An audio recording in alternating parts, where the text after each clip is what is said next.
matrix is everywhere. It is all around us. You can see it when you look out your window or when you turn on your television. You can feel it when you go to work, when you pay your taxes.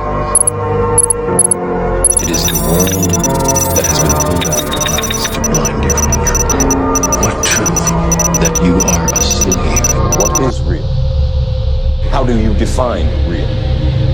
If you're talking about what you can feel, what you can smell, what you can taste and see, then real is simply electrical signals interpreted by your brain. This is the world that you know. The world as it was at the end of the 20th century. It exists now only as part of a new interactive simulation that we call the Matrix.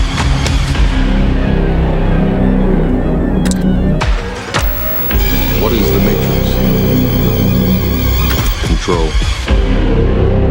The Matrix is a computer-generated dream built to keep us under control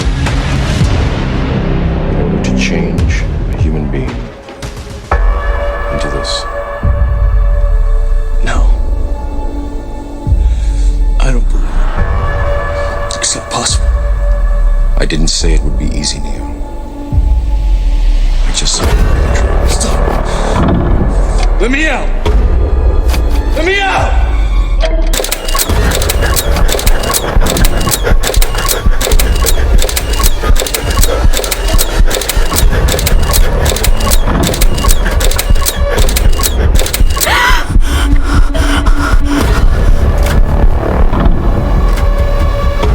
Wake up. Hey, wake up, baby. Wake up. Wake up.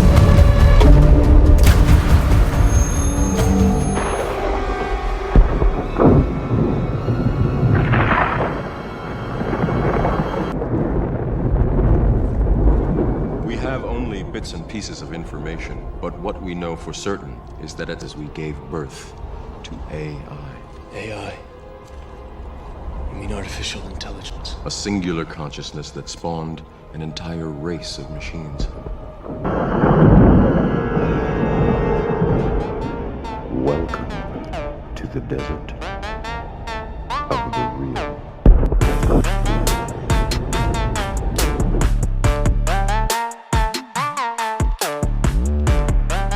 Hey, wake up, bee.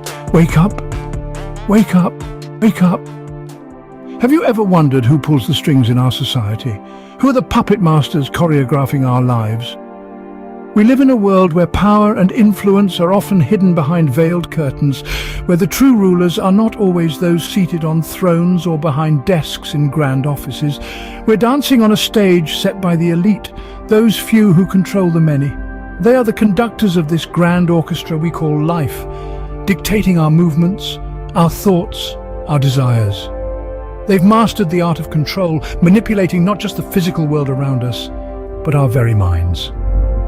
Is it merely a theory, a product of overactive imaginations and paranoia? Or is there a grain of truth hidden within the maze of conjecture? Could it be that our lives are not entirely our own, that we are mere puppets in a grander show? Let's delve into the top 10 ways the elite allegedly program us. Are you ready to pull back the curtain and uncover the truth? From media control to education, the elite's toolbox is vast. Let's peel back the curtain and expose the top 10 ways the masters of the universe allegedly use to program the masses. Firstly, the media. Consider how it shapes your worldview, from the news you consume to the shows you watch. It's like a puppeteer pulling the strings, subtly influencing your thoughts, beliefs and behaviors. A prime example, the coverage of global events, which is often skewed to fit a particular narrative. Next, education. It's no secret that our schools often prioritize regurgitation over critical thinking.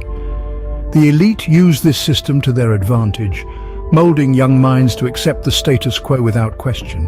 For instance, the lack of comprehensive financial education in many curriculums leaves individuals dependent on banks and financial institutions, maintaining the economic status quo. Speaking of which, the financial system. It's a game rigged in favor of the house. The elite control the money supply and, by extension, the economy. They decide who gets loans, who doesn't, and at what interest rates. The 2008 financial crisis is a glaring example of this manipulation. Now let's talk about healthcare. The focus is often on treating symptoms rather than preventing diseases. Why? Because there's money in medication. It's a cycle that keeps people dependent on the system, and who controls that system? You guessed it, the elite, onto politics. It's no secret that the political system is riddled with corruption and influenced by powerful entities. Politicians are often puppets, their strings pulled by those with the deepest pockets. Take the lobbying industry, for instance. It's a billion-dollar business that influences policies to favor the elite. Religion is another tool in the elite's arsenal. It's been used for centuries to control populations, instill fear, and justify actions. The Crusades and Spanish Inquisition are historical examples of this manipulation. Next up, technology. It's a double-edged sword. On one hand, it's a tool for progress. On the other, it's a means of surveillance and control. Take social media platforms, for example. They collect vast amounts of personal data, which can be used to manipulate behaviors and opinions.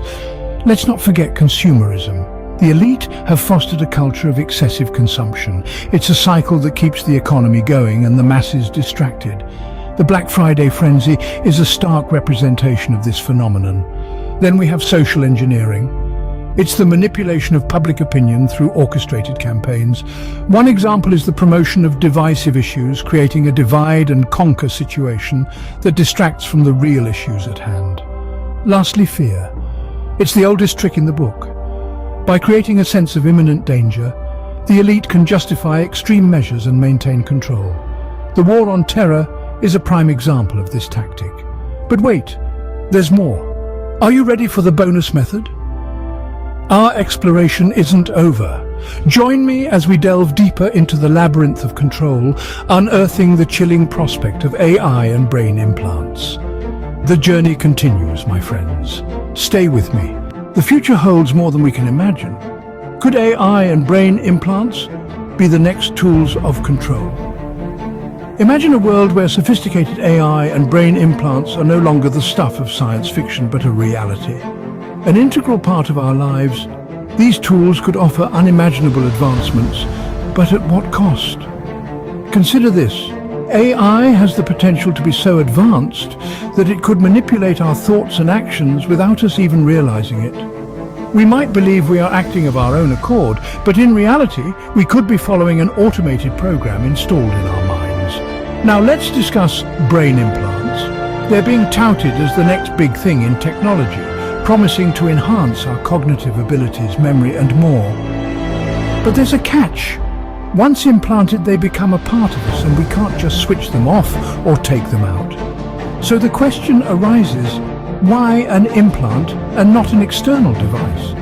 Could it be that making these tools internal rather than external ensures that we can't easily disconnect from them? That we can't simply unplug when we start to sense something's not right? This is not about demonizing technology or progress. It's about understanding the potential risks and asking the right questions. It's about ensuring that we maintain control over our own minds and our own lives. The question remains, why an implant and not an external device? Could it be to ensure we can't disconnect? So are we merely puppets on strings held by an unseen elite? Or are we free-thinking individuals? It's time to question, to consider the information we've shared today. Are we being manipulated by the elite? Is our freedom just an illusion? Are we being conditioned to accept a new norm, to become compliant robots under the guise of progress and convenience? It's time to shine a spotlight on these puppet masters. If this video has opened your eyes, share it. Let's shed light on the puppet masters and cut the strings. Welcome to Shifting Paradigms. You are now exiting the Matrix.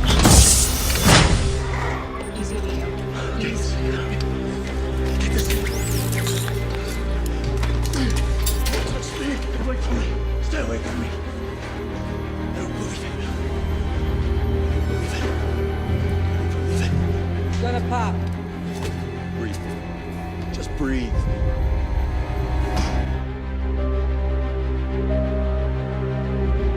This is the console. It's our loading program. We can load anything from clothing weapons, training simulations, anything. You've been living in a dream world, Neo. This is as it exists today.